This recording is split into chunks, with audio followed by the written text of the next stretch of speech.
ท่านกำลังรับฟังสถานีวิทยุกระจายเสียงแห่งประเทศไทยจังหวัดลำพูน FM 95 เมกะเฮิรตซ์ขอต้อนรับเข้าสู่รายการเรื่องเล่าเจ้าเกษตรเมืองลำพูน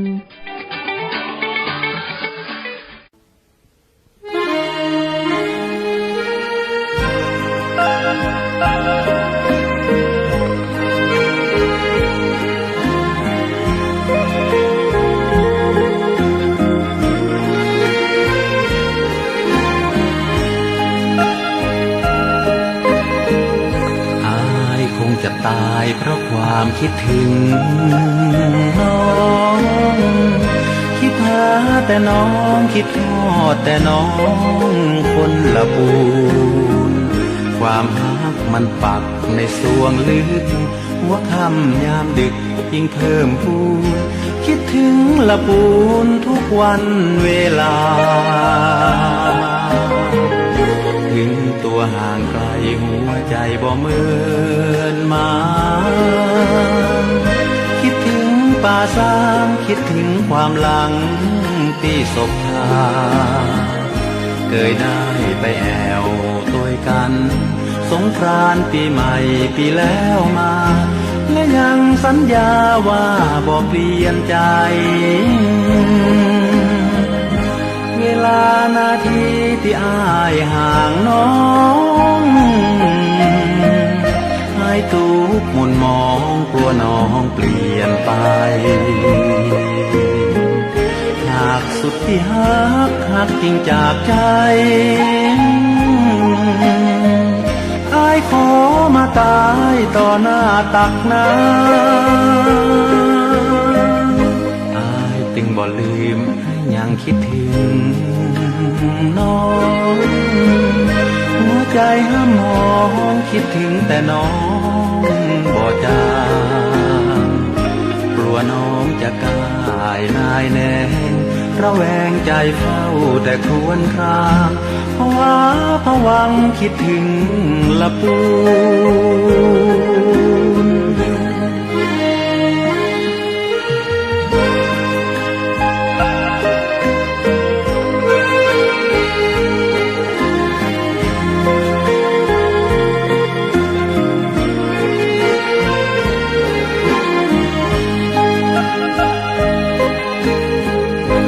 เวลานาทีที่อ้ายห่างน้อ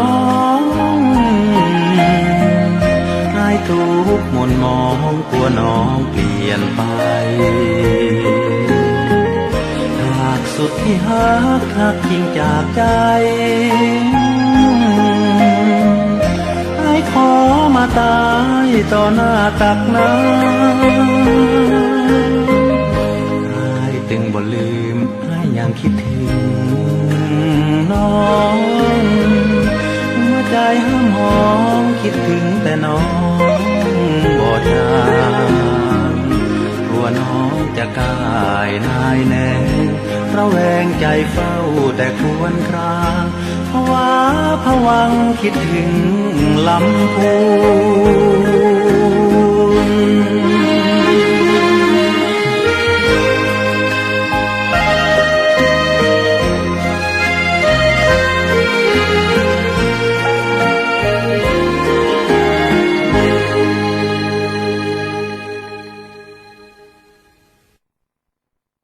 ครับ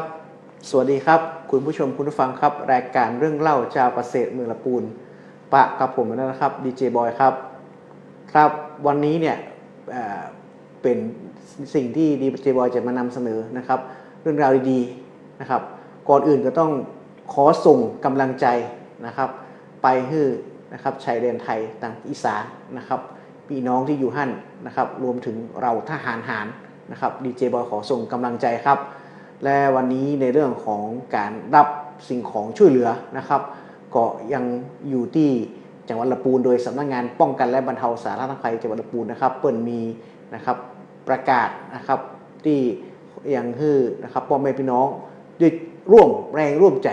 ส่งสิ่งของไปยังชายแดนนะครับอันนี้เป็นประกาศทางราชการที่ดีเจบอยอยากจะนำเสนอนะครับซึ่งพ่อแม่พี่น้องบางคนบางท่านบอกฮู้นะครับไปเชื่อ เรามิตรมันนะครับมิตรมันจะมิตรรักนะครับมิจฉาชีพนะครับมิจฉาชีพเพราะฉะนั้นเนี่ยนะครับพี่น้องควรจะมานะครับดองบทที่ประกาศของสำนักงานป้องกันและบรรเทาสาธารณภัยครับและก็แห่งเรื่องหนึ่งก็หลังจากที่เรา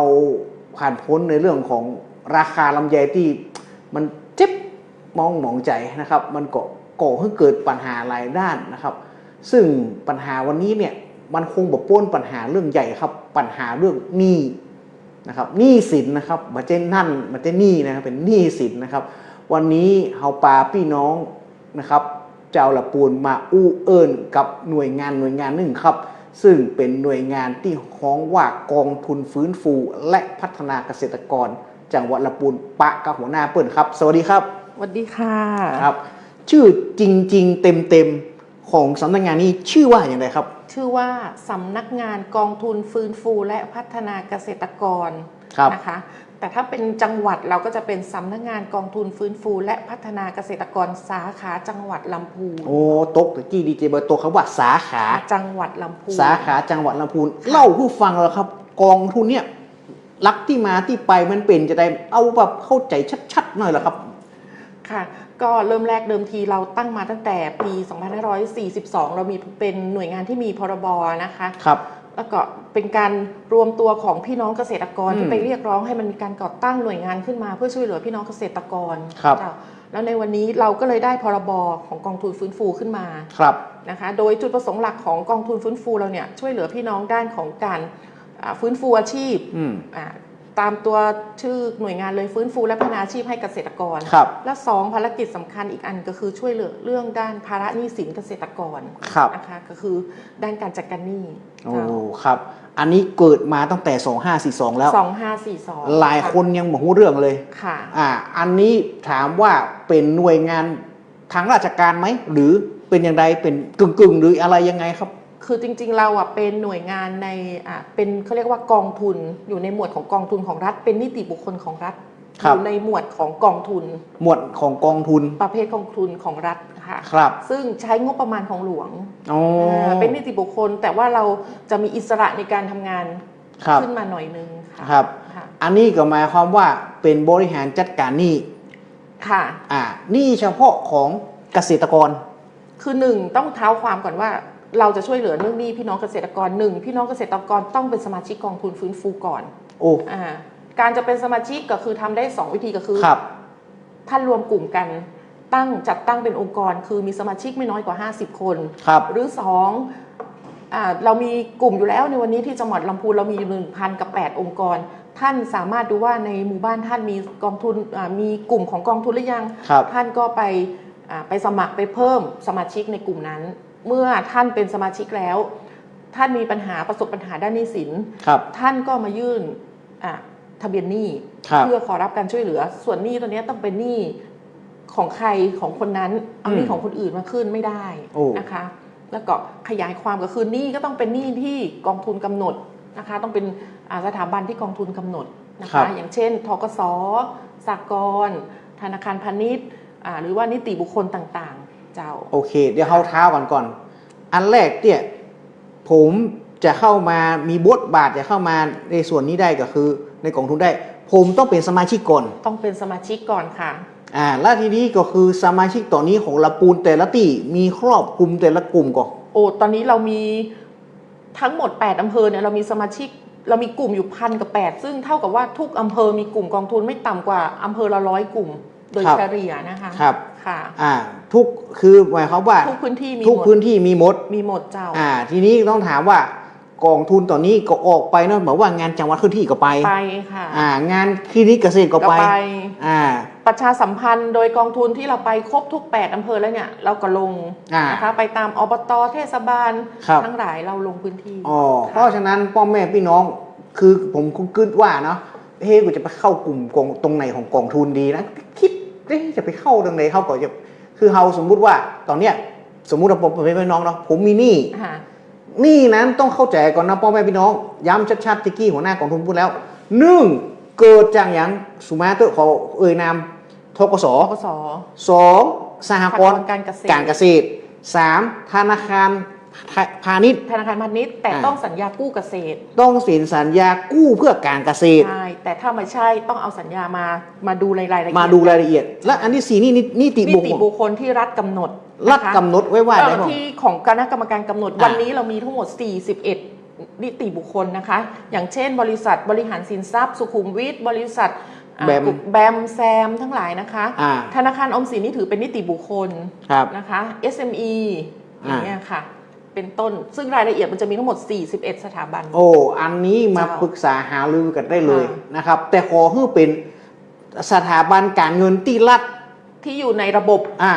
แล้วก็ในระบบเนี่ยแล้วก็คณะกรรมการเกิดขึ้นตอนนี้มีถึง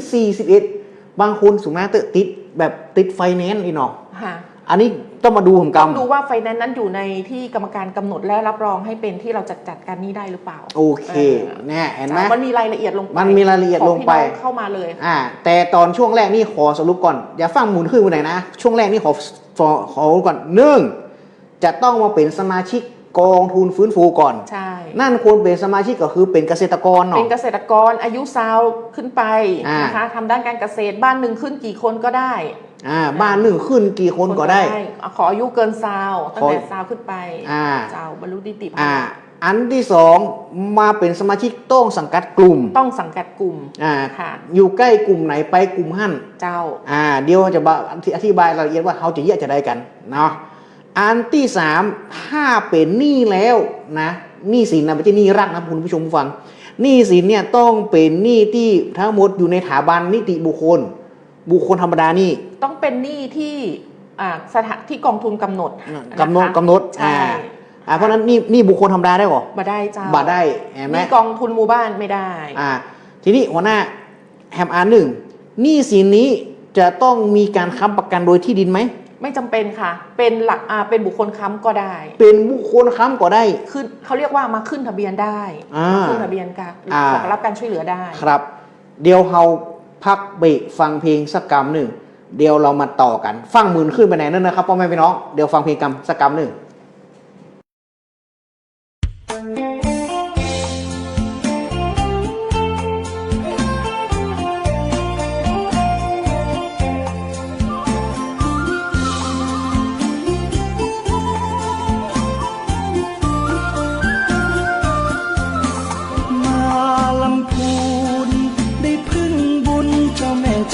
มาเทวีกราบองค์ทรงน้ำเจดีย์พึ่งบารมีท่านศรีวิชัยครูบา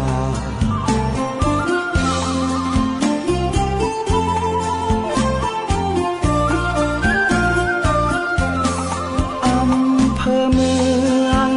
รุ่งเรืองการพัฒนาเกษตรกรรมอุตสาหกรรมนำพาส่งเสริมประชาให้อยู่ดีมีกิน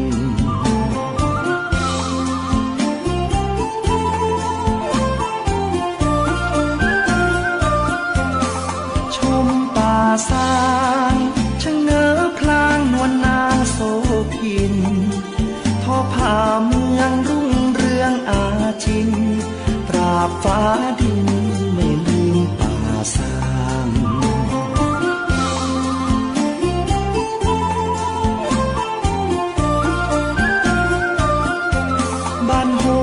เจริญเพลิดเพลินแมกไม้ริมทางปลูกกระเทียมกะหล่ำปลีมีสตังค์น่ารักจังหน้ามนต์คนบ้านเฮา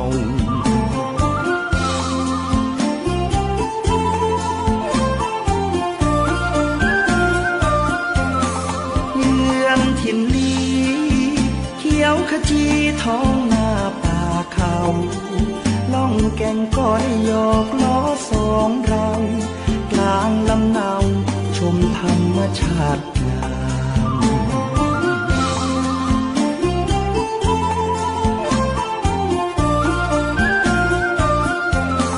ทุ่งหัวช้างชวนน้องนางไหว้พระธาตุดอยกวางคำเมืองคนดีมีศีลธรรมจิตใจงดงามพี่น้องลายดอย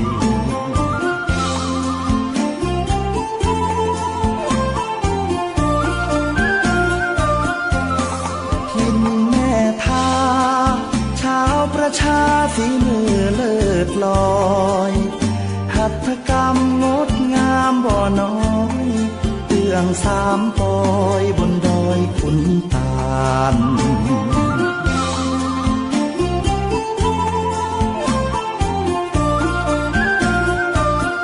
บ้านที่เมืองทองคนลือคนยองนวลน้องผ่องพันงามอนงลอยกระทงสงกรานต์สืบทอดลูกหลานมานานหลายปี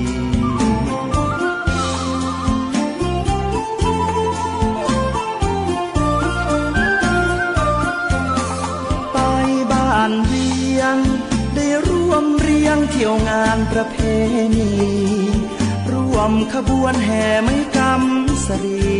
น้องล่องคนใจดีเขามีเมตตา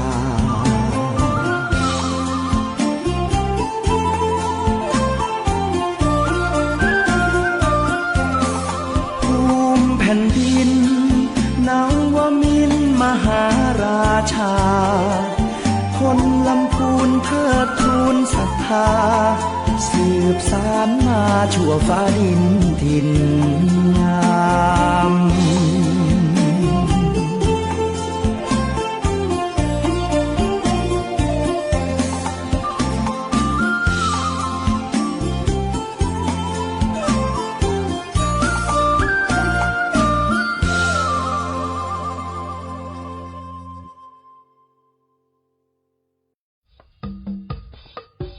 โอ้เป็นอย่างหน้ายังมาหน้ามองซอกตอกเฮ้ยก็จะบ่เฮือเครียดได้จะได้ละปีก็เรื่องนี้เรื่องศิลป์กวนใจหาตั้งออกก็บ่ได้นี่กะนี่หรอก็ยังบ่ลองไปปรึกษาสำนักงานกองทุนฟื้นฟูและพัฒนาเกษตรกรดูล่ะน้องได้ขึ้นทะเบียนเป็นสมาชิกกองทุนฟื้นฟูและพัฒนาเกษตรกรแล้วยังอย่างหูแหน่ละนี่ถ้าเป็นสมาชิกแล้วมีหนี้ในระบบเกี่ยวกับการเกษตรเฮาสามารถยื่นขอขึ้นทะเบียนหนี้กับสำนักงานกองทุนฟื้นฟูและพัฒนาเกษตรกรสาขาละปุนเฮาได้เนอะเปิ้นจะคือคำปรึกษาหรือช่วยแก้ปัญหาหนี้สินของเกษตรกรตัวโอ้ยมีจะนี่ตัวกาถ้าเฮาบ่มีหนี้สินหรอเปิ้นจะมีอะไรอย่างมาส่งเสริมสนับสนุนเกษตรกรก่อมีเหมือนกันเฮาก็ไปสมัครเข้าองค์กรหรือจัดตั้งกลุ่มใหม่รวมกันบ่น้อยกว่า50คนก็ได้แล้วก็ไปขอรายละเอียดยื่นเสนอแผนและโครงการเพื่อฟื้นฟูและพัฒนาอาชีพของเฮาแต่บ้านเฮาก็รวมกลุ่มกันเป็นสมาชิกอยู่หลายคนแล้วนะโอ้แต่กะแล้วจะติดต่ออย่างใดนี่สำนักงานเปิ้นตั้งอยู่ที่ชั้น4ศูนย์ราชการจังหวัดละปุนหลังใหม่ติดถนนซุปเปอร์ไฮเวย์นั่นเนาะจะโทรไปก่อนก็ได้นะเอาจดเบอร์โทรเนอะ0535102275หรือเบอร์โทรศัพท์มือถือก็มีเหมือนกัน0800671057โอ้ยขอบคุณหลายเนอะปีแต่นี่หมู่เฮาก็มีตังออกบ่ต้องเครียดแล้วเดี๋ยวผมจะฟังจวนจมูไปติดต่อพอเนอะปีเข้าใจไปเนอะเกษตรกรเฮาที่ไปติดต่อบ่ต้องเสียค่าใช้จ่ายใดๆทั้งสิ้นเนอะ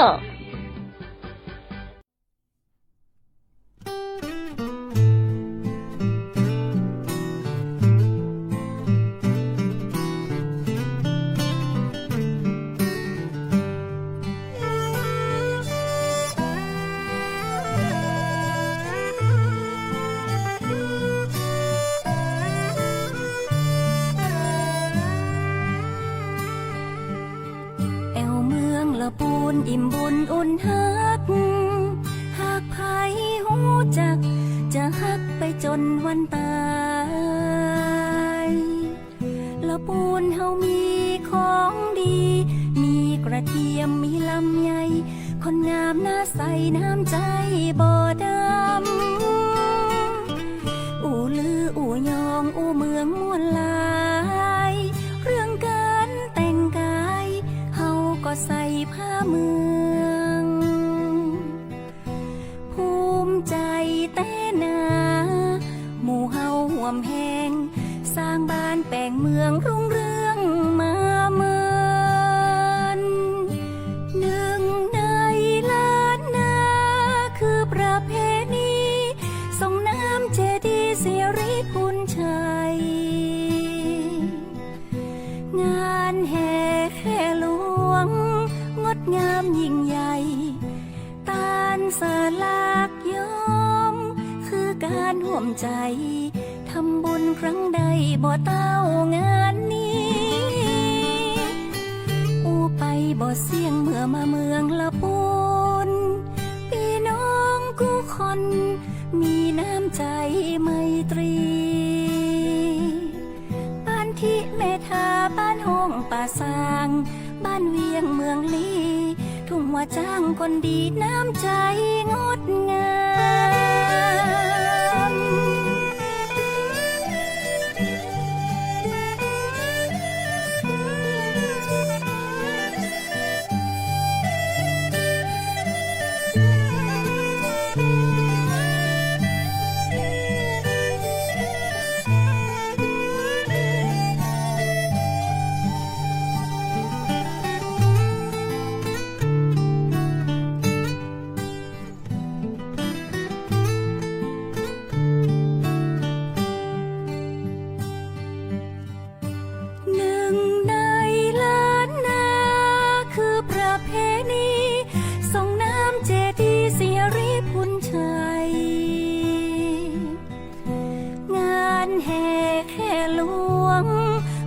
ามยิ่งใหญ่ตานสลากยอมคือการห่วมใจทำบุญครั้งใดบ่เต้างานนี้อูไปบ่เสี่ยงเมื่อมาเมืองละปูนพี่น้องกูคนมีน้ำใจไมตรีบ้านที่เมทาบ้านห้องป่าสางบ้านเวียงเมืองลีทุ่งหัวจ้างคนดีน้ำใจงดงาม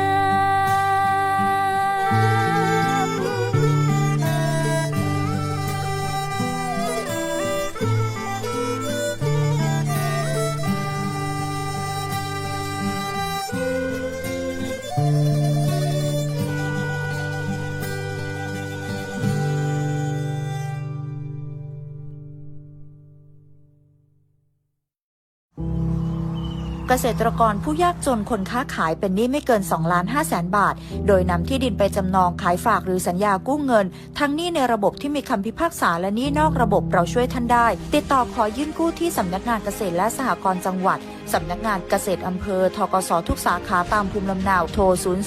02-280-7750 ดอกน้อยผ่อนนานสงวนที่ดินกองทุนหมุนเวียนเพื่อการกู้ยืมแก่เกษตรกรและผู้ยากจนสำนักงานปลัดกระทรวงเกษตรและสหกรณ์ครับฟังเพลงม่วนๆกันไปละพอเห็นแสงสว่างมาครับพ่อแม่พี่น้องวันเดี๋ยวนี้นะโพสุมาตัวไก่หน้าผากอย่างหมูนะมือหรือว่าอย่างอื่นหมูนะมากันต่อคู่กับเรื่องเนี้ยเราต้องเคลียร์ช่วยกันไปมันนั้นเคลียร์กันนะครับวันนี้นะครับมีเป็นหนี้ผมเนี่ยติดหนี้ทั้งหมดทำการกู้เงินมาเพื่อทำการเกษตรวันนี้เจ๊งเนาะผมเป็นหนี้มาปุ๊บเปิ้ลจะมาบังคับจำนองผมละนะครับเป็นหนี้อยู่3 ล้านทำได้ก่อนครับคือเราต้องแจ้งก่อนว่าท่านสามารถขึ้นทะเบียนหนี้ได้ไม่จำกัดวงเงินส่วนการช่วยเหลือใน1 รายเนี่ยไม่เกินรายละ5 ล้านบาทแต่การขึ้นทะเบียนหนี้ขึ้นกี่สถาบันก็ได้มูลหนี้ที่ขึ้นเท่าไหร่ก็ได้นะคะได้ทั้งกรณีทั้งหลักทรัพย์ทั้งคนค้ำอันนี้เราต้องแยกเป็นเรื่องของการขึ้นทะเบียนก่อนครับแล้วก็มาเรื่องของการช่วยเหลือครับผมขึ้นทะเบียนละยื่นมูลหนี้ผมมาไว้ละยื่นปุ๊บกระบวนการขั้นตอนต่อไปเป็นไงครับหัวหน้าเล็กครับก็คือเมื่อท่านขึ้นทะเบียนแล้วทางสำนักงานเนี่ยเราถือว่าเราเป็นนายทะเบียนนายทะเบียนตรวจสอบรายละเอียดก็นำเสนออนุกรรมการจังหวัดเพื่อรับรองการขึ้นทะเบียนหนี้นะคะว่ารับรองละหนี้ท่านถูกต้องเอกสารรายละเอียดครบถ้วนตามที่กองทุนกำหนด2เมื่อคณะกรรมการกองทุนฟื้นฟูจังหวัดรับรองแล้วเราก็จะส่งเรื่องไปยังสำนักงานใหญ่เพื่อให้คณะกรรมการจัดการหนี้รับรองการขึ้นทะเบียนหนี้ต่อไปเมื่อคณะกรรมการจัดการหนี้รับรองเสร็จแล้วก็จะนำเสนอเพื่อให้คณะกรรมการบอร์ดใหญ่นะคะรับรองและเห็นควรให้จัดการหนี้ได้ก็จะเป็นขั้นสุดท้ายผมถามทั้งหมดเนี่ยไทม์ไลน์ทั้งหมดเนี่ยมาตั้งแต่สตาร์ทปั๊บจนถึงจากต้นจังหวัดเนี่ยปึ๊กประชุมเสร็จปุ๊บจนถึง ไอ้บอร์ดใหญ่เนาะคณะกรรมการใหญ่ระดับประเทศใช้เวลาทั้งหมดอะไรครับแบบถามแบบบ้านๆเลย คือจริงๆมันไม่สามารถจะบอกได้ว่าแต่ละคนจะใช้เวลาเท่าไหร่ มันก็ขึ้นอยู่ที่ว่าแต่ถ้าของในสาขาเนี่ยในระดับจังหวัดเนี่ยเราประชุมรับรองกันทุกเดือนอยู่แล้วในระดับของส่วนกลางคณะกรรมการจัดการหนี้ก็รับรองกันทุกสัปดาห์ส่วนของบอร์ดใหญ่ก็จะมีเมื่อเวลาประชุมบอร์ดใหญ่เพราะฉะนั้นไทม์ไลน์ของแต่ละรอบหรือแต่ละท่านเนี่ยก็จะมาเท่ากันนะคะมันไม่สามารถจะกำหนดได้ว่า3 วันเสร็จ4 วันเสร็จนะคะแต่มันเป็นกระบวนการส่งเข้าไปให้รับรองไว้เอาได้บักเกินกี่เดือนครับมันไม่ได้กำหนดเรื่องของระยะเวลาตรงนี้ค่ะเพราะฉะนั้นเกษตรกรสามารถที่จะมาขึ้นทะเบียนหนี้ได้เรื่อยๆเราไม่ได้บอกว่าถึงเดือนนี้เพราะฉะนั้นคุณมาได้ตลอดได้ทุกวันเพราะกระบวนการเราทำกันทุกวันทุกสัปดาห์สิ่งที่สำคัญครับพ่อแม่พี่น้องคืออย่างเรื่องเอกสารใช่ ต้องชัดเจนใช่ไปเอามาแล้วแบบครบมันเสียเวลาข้อมูลมันจะบ่ถูกเวลาเราบันทึกข้อมูลไปมันพอมันผิดพลาดมันจะต้องวนกลับมาแก้ไขทีนี้เข้าสู่ปุ๊บเพิ่งอนุมัติมาละทีนี้กระบวนการของขั้นตอนของกองทุนอยากจะได้ต่อก็เมื่อทางคณะกรรมการรับรองทางในส่วนของสำนักงานสาขาก็จะมีหน้าที่อย่างเช่นถ้าเป็นกรณีของสหกรณ์เราก็จะไปเจรจาขอชำระหนี้แทนนะคะของสาขาจะเจรจาในส่วนของสหกรณ์ส่วนของท่านในกลุ่มของธนาคารหรือธกส.ก็จะมีเป็นทางส่วนกลางก็จะมีเป็นผู้เจรจาแล้วก็ดูในเงื่อนไขหลักเกณฑ์วิธีการว่าแต่ละคนเนี่ยเข้าเงื่อนไขหลักเกณฑ์จะได้บ้องนะคะอันนี้สมมุติเป็นหนี้อย่างผมเนี่ยเคสเดิม3 ล้าน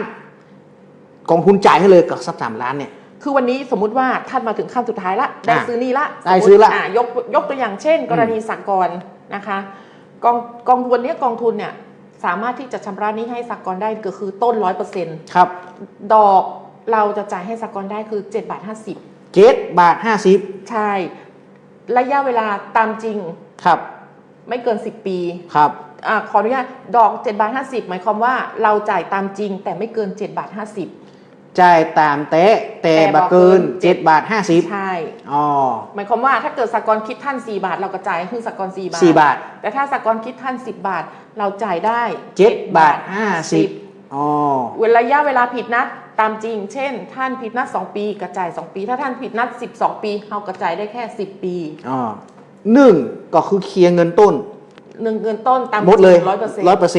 2ดอกเบี้ยเอาค่าปรับผิดนัดก่อนไม่ได้อันนี้เราต้องไปคุยกับสหกรณ์ว่าเราไม่สามารถชำระค่าปรับให้สมาชิกได้เราต้องขอยกเว้นค่าปรับขอยกเว้นค่าปรับดอกเบี้ยจ่ายตามจริงไม่เกิน7.50 บาท7.50 บาทเจ้านะครับแล้วก็อันดอกแล้วมีอย่างที่กี้ว่าเลื่อนนัดอย่างผิดนัดผิดนัดชำระก็คือการคำนวณดอกเบี้ยตามจริงก็คือตามที่ผิดนัดชำระแต่ไม่เกิน10 ปีผิดคือสหกรณ์คิดท่านว่าท่านผิดนัดมากี่ปีแล้วดอกมันเดินมากี่ปีแล้วอย่างเงี้ยค่ะครับมันจะมีนะต้องไปมันจะมีรายละเอียดย่อยใช่มันก็จะมีเคสกรณีฟ้องร้องดำเนินคดีอันนี้มันก็ว่ากันไปอีกถ้าสมมุติว่าเรื่องเนี่ยนะมันถึงแบบขั้นไปฟ้องละค่ะอันเนี้ยมันเป็นขั้นที่แบบเขาเข้าไปช่วยได้ขนาดไหนหรือยังไงหรือว่าถึงขั้นแบบบังคับคดีเป็นยังไงบ้างครับเรื่องคันนี้ถ้ากรณีฟ้องร้องบังคับคดีอันดับแรกสมาชิกต้องรีบเข้ามาหากองทุนก่อนเราจะต้องมาทำหนังสือบรรเทาทุกข์เขาเรียกหนังสือบรรเทาทุกข์ส่งไปยังเจ้าหนี้ก่อนว่านี่เป็นสมาชิกกองทุนนะขึ้นทะเบียนหนี้ไว้นะอย่าพึ่งขอชะลอก่อนอย่าพึ่งฟ้องร้องดำเนินคดีอย่าพึ่งพิจารณาอย่าพึ่งพิพากษาอะไรก็ว่ากันไปตามเคสของแต่ละคนนะคะและ2เราก็จะต้องรีบไปเจรจาเจ้าหนี้ครับค่ะอันแรกพี่น้องจำไว้นะถ้าติดเป็นหมายมาแล้วรีบเข้ามากองทุนหมายสารมาแล้วนะฟังเข้ามากองทุนเจ้าเอาหมายให้มาตุยใช่บัตรถ้าอายนะพ่อแม่พี่น้องหลายคนอายบัตรใครนั่นนี่เนาะเท่านะครับต้องรีบเอาหมายมาป๊บนะครับเราจะดูรายละเอียดของหมายเป็นยังไงใช่แล้วเราก็จะทำถึงเจ้าหนี้แต่เราต้องบอกไว้ก่อนว่าทั้งนี้ทั้งนั้นมันขึ้นอยู่กับเจ้าหนี้ด้วยว่าเปิ้ลจะชะลอให้เราหรือไม่นะคะแต่เราจะทำถึงเจ้าหนี้ให้เราจะประสานให้เพื่อแบ่งเบาบรรเทาทุกข์คือสมาชิกแต่ส่วนมากที่มาก็คือสถาบันทั้งนั้นเนาะเจ้าส่วนใหญ่เจ้าหนี้ก็ส่วนใหญ่เปิ้ลก็จะถ้าไม่มีปัญหาอะไรส่วนใหญ่ก็จะชะลอให้หมดครับส่วนมากนี่ ตังทกสทางสากลเนี่ย ส่วนใหญ่ มันชะลอเฮ้อ เจ้า นะครับ เพราะนั้นก็คือเข้ามาปุ๊บมันจะมีหนังสือบรรเทาทุกข์ไป ค่ะ ก็รอระหว่างขึ้นทะเบียนรับซื้อแล้วก็ว่าเขาเรียกว่ารับซื้อนี่ คือระหว่างที่รอกองทุนไปจัดการหนี้ให้ ครับ ช่วงเนี้ยขอบรรเทาทุกข์ก่อน อ่า ระหว่างรอเนี่ยกองทุนก็ยังตอบไม่ได้ว่าจะวันนี้พรุ่งนี้ก็คือระหว่างนี้ช่วงเนี้ยขอชะลอก่อน ครับ ระหว่างที่กองทุนกำลังอยู่ในขั้นตอนกระบวนการต่างๆ ของกองทุน ครับผมถามหน่อยเหรอผมเป็นหนี้แล้วกองทุนซื้อเสร็จปั๊บเนี่ยโฉนดที่ผมเคยเอาไปเข้าไว้ไปจำนองไว้เนาะอันนี้มันจะมาจะได้ต่อ หลังจากซื้อแล้ว จบกระบวนการท่านได้ซื้อแล้ว กองทุนไปชำระหนี้ยกตัวอย่างเช่นสหกรณ์ ครับ วันที่เราจ่ายเช็คให้สหกรณ์ก็ต้องส่งชุดโฉนดให้เราในชุดนั้นก็จะมีชุดไถ่ถอนจำนองนะคะสมมติว่าแล้วก็ชุดโฉนดมาให้เรา เราก็จะกับสมาชิกก็จะพากันไปที่ดินเพื่อไปโอนเขาเรียกว่าไปไถ่ถอนก่อน เสร็จแล้วโอนมากองทุนเขาเรียกว่าโอนตามพรบกองทุนฟื้นฟูพศ 2542ก็คือโอนโดยถ้าการโอนนี่ก็เสียค่าใช้จ่ายนะคะการโอนมาอยู่กองทุนเนี่ยเสียแค่ค่าพยาน20 บาทค่าใช้จ่ายได้รับการยกเว้นหมดการโอนอันนี้เป็นของกองทุน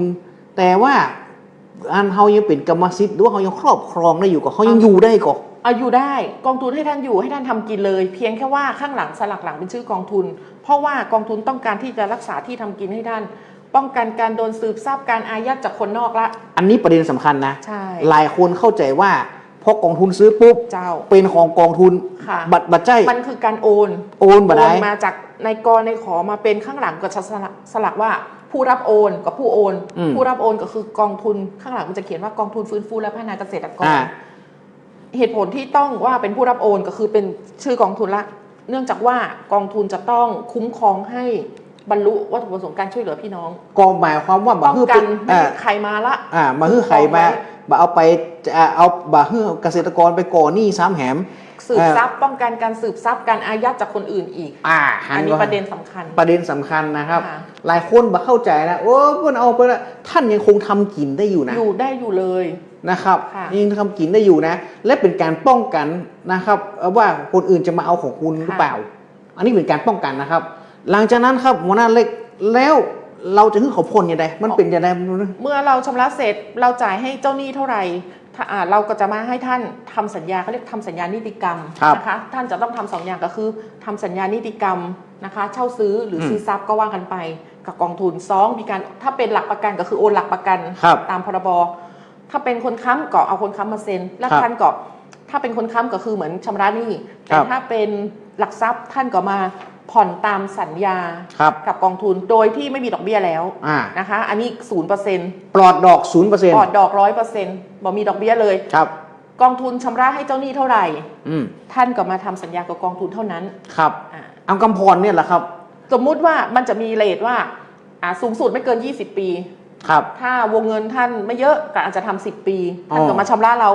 ปีละครั้งปีละเตื้อแต่ที่สำคัญไปกว่านั้น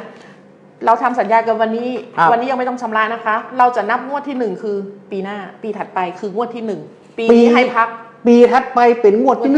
1แล้วก็ต่อไป2 3 4อันแล้วถ้าผมบอกว่าผมขอผ่อน20 ปีนะครับ20 ปีเนี่ยนะครับได้หรอครับก็ได้แต่จริงๆมันจะต้องดูวงเงินเนาะถ้าวงเงินท่านไม่ได้มากแต่ว่าโอเคถ้ามาคุยกันว่าความสามารถเราจะผ่อนอาจจะเอาเป็นรายเดือนรายปีความสามารถเราเท่าไหนก็คือก่อนที่เราจะทำนิติกรรมเราจะต้องมาคุยรายละเอียดกับพี่น้องนะครับ3 ล้านนี่คือ20 ปีก็ได้ค่ะ3 ล้านเรื่อง20 ปีอยู่ละ20 ปีแล้วนะครับเพราะนั้นพ่อแม่พี่น้องบัดต้องนักใจนะว่าเขาสามารถดำเนินการไปดูพูดน่ะไม่เกิน20 ปีแล้วแต่นี่นะครับแล้วดอกเบี้ยเนี่ยบัดนี้คิดดอกแล้วไม่คิดแล้วเอาเพราะช่วยจริงๆช่วยพี่น้องไงบรรเทาทุกข์จริงๆเพราะนั้นก็คือหมายความว่าเอาสมมุติ3 ล้านเนี่ยใจหมดแล้วเนี่ยนะก็ซอยออกมา3 ล้านหารสัก20 ปีต้องหารซาวเลยเพราะมันไม่มีดอกเบี้ยละมันมีดอกเบี้ยก็ต้องหารซาวเลยทีนี้ประเด็นต่อมาครับผมเนี่ย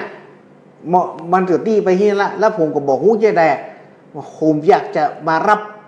การฟื้นฟูอาชีพอยากจะได้เร็วเนี่ยค่ะก็มาประเด็นที่2เมื่อจริงๆกองทุนเราเนี่ยเรามีพรบแล้วเรากำหนดว่า คนที่ได้รับการจัดการหนี้ต้อง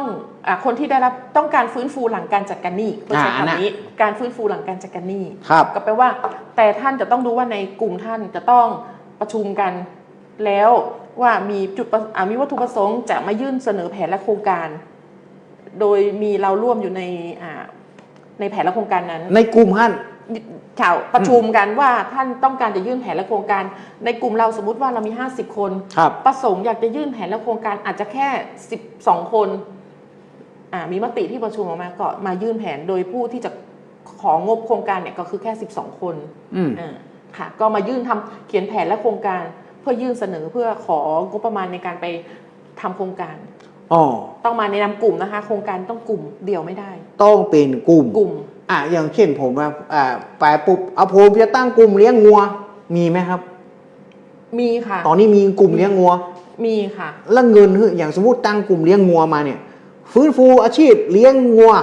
เนาะอันนี้เขียนโครงการมานะมุกเนี่ยมันต้องมาดูแล้วก็เปิ้ลจะฮื้อสตางค์มาเนี่ยเป็นสตางค์กู้มาก่อนหรือสตางค์ฟรีหรือยังไงครับคือโครงการของกองทุนเรามี2ประเภทโครงการเรามี2ประเภทก็คือ1งบประมาณประเภทงบอุดหนุนกับ2งบประเภทงบกู้ยืมอุดหนุนก็แปลว่าฮื้อเปล่าบ่ต้องคืนกู้ยืมก็แปลว่าฮื้อกู้แล้วต้องคืนเราแต่ไม่คิดดอกเบี้ยอีกแล้วมีอันแรกคือจ่ายคือขาดให้ไปเลยอันที่2คือกู้แต่มันมีดอกแต่ต้องเอามาใช้มันต่างกันยังไงครับก็คือเขาเรียกว่างบกู้ยืมกับงบอุดหนุนอุดหนุนก็อาจจะไปศึกษาเรียนรู้หัดทำมาลองดูทดลองก่อนว่ามันเปิงใจก่อนมันทำแล้วมันดีก่อนบอกว่าต้องเสี่ยงว่าเราอยากมีอาชีพเสริมหรือเราอาจอยากจะลองทำเรื่องของลดต้นทุนอาหารสัตว์ลดต้นทุนการใช้ปุ๋ยมาทดลองหัดทำก่อนนี่เรียกว่าอุดหนุนครับอันหนึ่งก็คืองบกู้ยืมเพราะนั้น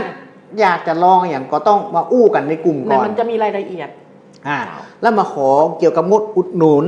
เพื่อไปเรียนรู้อย่างนะอันไปเรียนรู้แล้วมันถ้ามันไปได้เอาก็มาของบกู้ยืมฮันก็ครับกองทุนฟื้นฟูนะครับพัฒนาแบบครบวงจรเพราะนึกว่ากองทุนฟื้นฟูและพัฒนาเกษตรกรเอาละครับวันนั้นเล็กก่อนจะไปตอนนี้ถึงห่วงท้ายรายการละวันนี้ครับขอมีอย่างอยากจะอู้เอิญกับพ่อแม่พี่น้องอันนี้เปิดเลยครับอยากเชิญชวนอะไรอู้เลยครับก็ในนามของสำนักงานกองทุนฟื้นฟูและพัฒนาเกษตรกรสาขาจังหวัดลำพูนนะคะก็อยากจะเชิญชวนพ่อแม่พี่น้องที่สนใจนะคะก็สามารถที่จะมาตรวจสอบถามข้อมูลเพิ่มเติมได้นะคะโดยที่กองทุนเราเนี่ยช่วยเหลือสนับสนุนของพี่น้องจริงๆนะคะโดยที่สำคัญเราบ่มีค่าใช้จ่ายใดๆทั้งสิ้นนะคะทุกอย่างบริการฟรีช่วยเหลือพี่น้องจริงๆแล้วก็สำนักงานเราวันนี้อยู่ที่สารกลางชั้น4นะคะก็ถ้าท่านมีประสบปัญหาเรื่องหนี้เรื่องสินหรือว่าเรื่องของการประกอบอาชีพท่านสามารถที่จะเข้ามาปรึกษาที่กองทุนได้นะคะแล้วก็ขออนุญาตฝากเบอร์โทรศัพท์เอาเลยครับช้าชัดเลยครับชัดนะคะเบอร์ที่1นะคะ053-510-275ช้านะครับอีกครั้งนึงครับ053นะครับ053-510-275นะคะเบอร์ที่2 080-067-1057เอาอีกครั้งครับครั้งนะคะ080-067-1057นะคะพี่น้องพ่อแม่พี่น้องเกษตรกรนะคะในจังหวัดลำพูนสามารถโทรมาปรึกษาโทรมาตรวจสอบว่าเราเป็นสมาชิกเราขึ้นทะเบียนนี้หรือยังเพราะบางคนก็ไม่แน่ใจท่านสามารถโทรมามาตรวจสอบมาสอบถามข้อมูลเบื้องต้นได้ก่อนนะคะค่ะขอบคุณค่ะหรือมาปะกับหัวหน้าเล็กก็ได้หัวหน้าเล็กนะเปิ้ลอูจ่าได้พูดว่าเข้ามาเลยเปิ้ลโอเพนนะครับเปิ้ลยินดีต้อนรับท่านแต่ขออย่างเดียวนะหัวหน้าเล็กอย่าไปฟังแกนนำบางคนบางครั้งแอบอ้างนะครับอันตรายมากและเรียกเก็บเงินเก็บทอง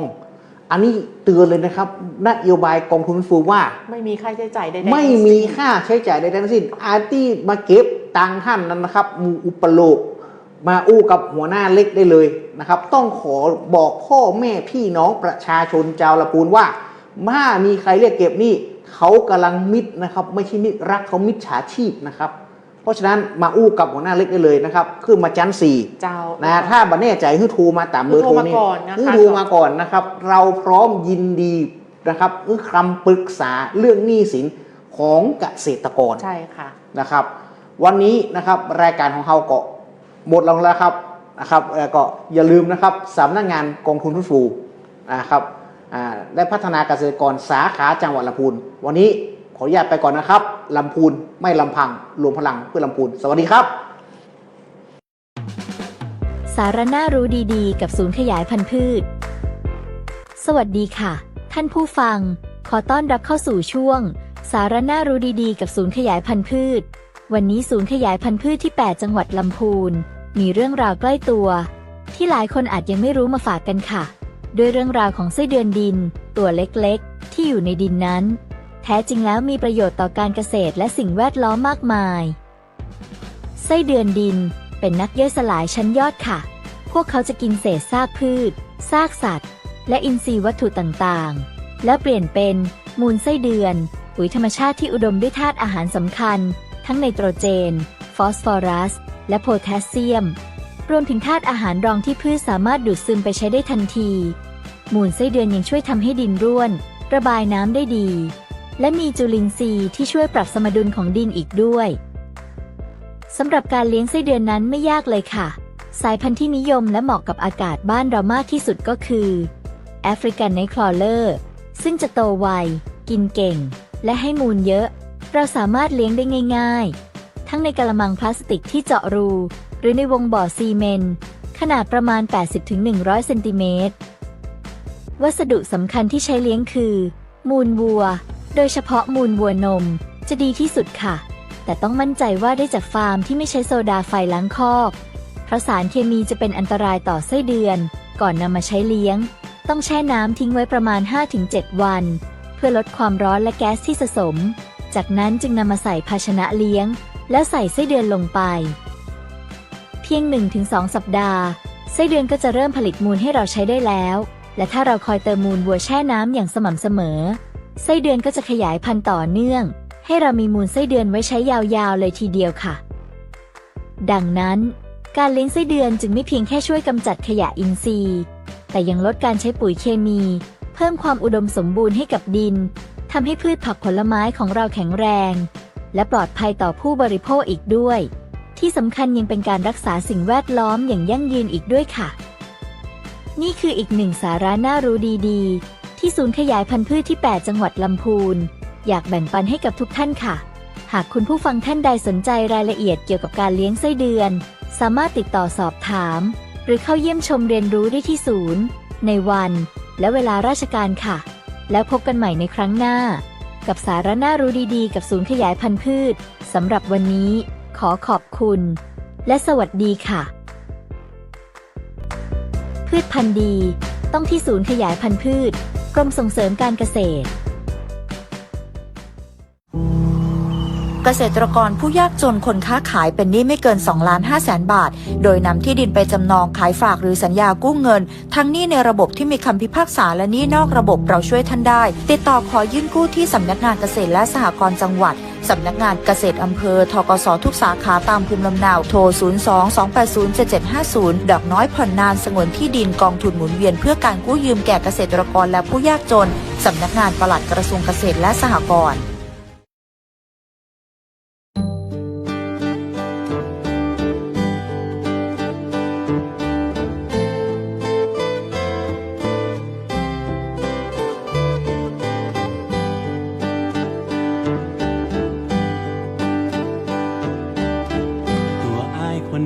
เป็นบ่าวละปูเมืองเก่าเมืองบุญเมืองอาริบุญใจเมืองน้ำใจเมืองลำใหญ่สายน้ำพวงโอบไหลไปจูสายน้ำพิงอูยองบ่จางแต่อูแกว่นยังบ่มีแฟนมาควงแขนแอบยิงจะได้คลายไปลงหักน้องยิงสาวลุงหน้าแม่ปิงแม่ยิงสาวเวียงเจียงใหม่ทันใจคลายคนนี้ที่มีหักแต่ปะเกยพันแปรไปหักสาวคนใดหักแต่น้องพอจองเป็นเจ้าข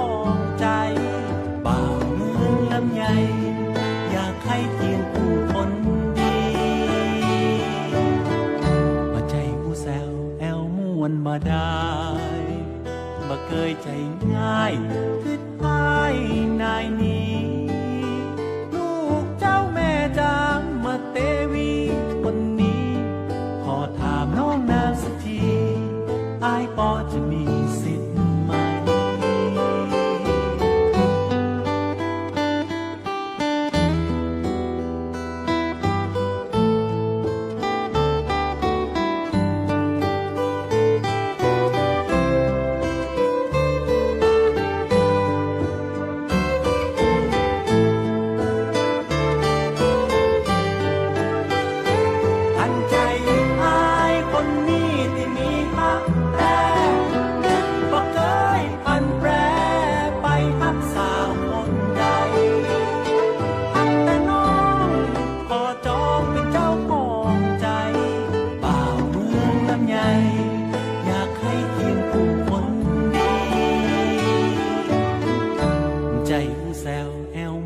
มาได้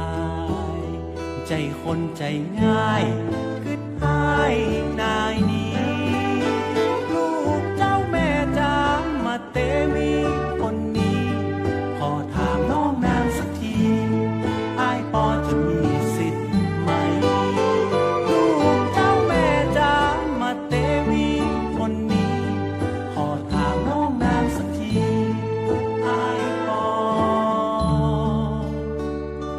จะมีสิทธิ์พ่องก็หา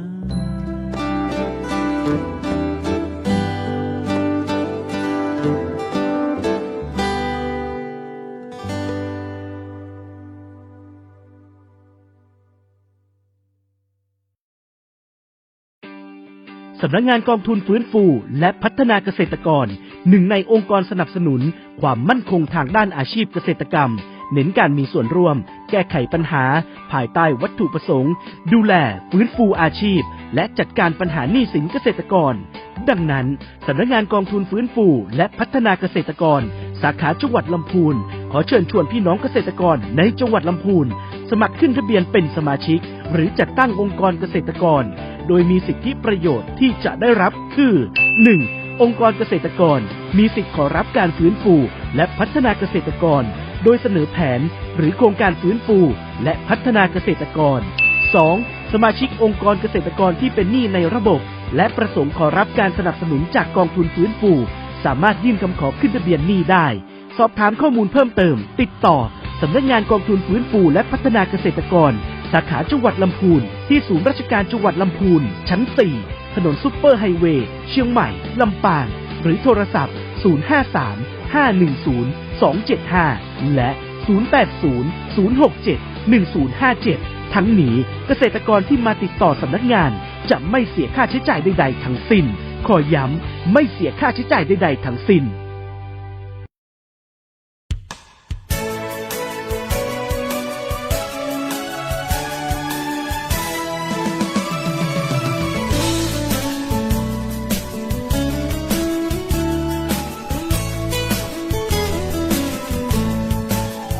นครลำพูน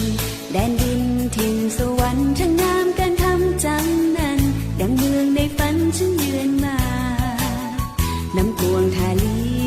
นาทีชื่นช่ำอุราเธอทูลกราบไหว้บูชาองค์ครูบาศรีวิชัยหาริคุณชัยวิไลรุ่งเรืองป่าสร้างมีผ้าพื้นเมืองทอด้วยมือเลื่องลือไกลแม่ทากล่าวขานเรื่องการแกะสลักไม้เกษตรกรรมยิ่งใหญ่เรายกให้บรรหงมานานถิ่นอำเภอลี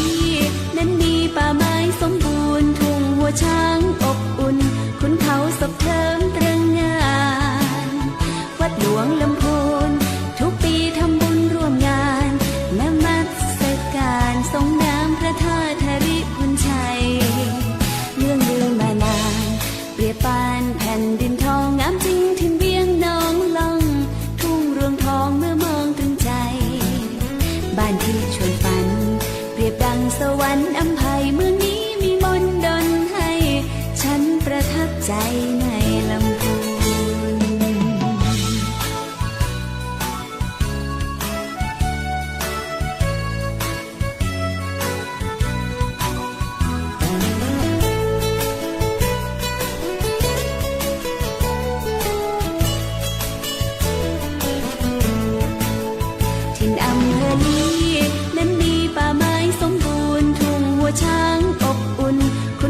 ศพเทิมตระหง่า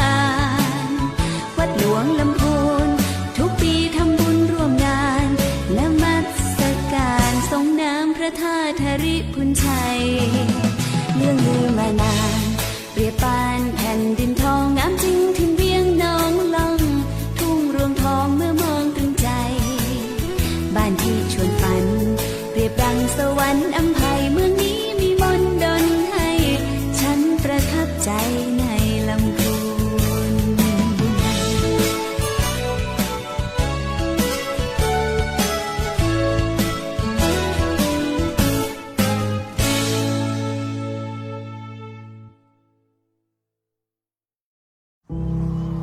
เกษตรกรผู้ยากจนคนค้าขายเป็นหนี้ไม่เกิน 2,500,000 บาทโดยนำที่ดินไปจำนองขายฝากหรือสัญญากู้เงินทั้งหนี้ในระบบที่มีคำพิพากษาและหนี้นอกระบบเราช่วยท่านได้ติดต่อขอยื่นกู้ที่สำนักงานเกษตรและสหกรณ์จังหวัดสำนักงานเกษตรอำเภอธกสทุกสาขาตามภูมิลำเนาโทร 02-280-7750 ดอกน้อยผ่อนนานสงวนที่ดินกองทุนหมุนเวียนเพื่อการกู้ยืมแก่เกษตรกรและผู้ยากจนสำนักงานปลัดกระทรวงเกษตรและสหกรณ์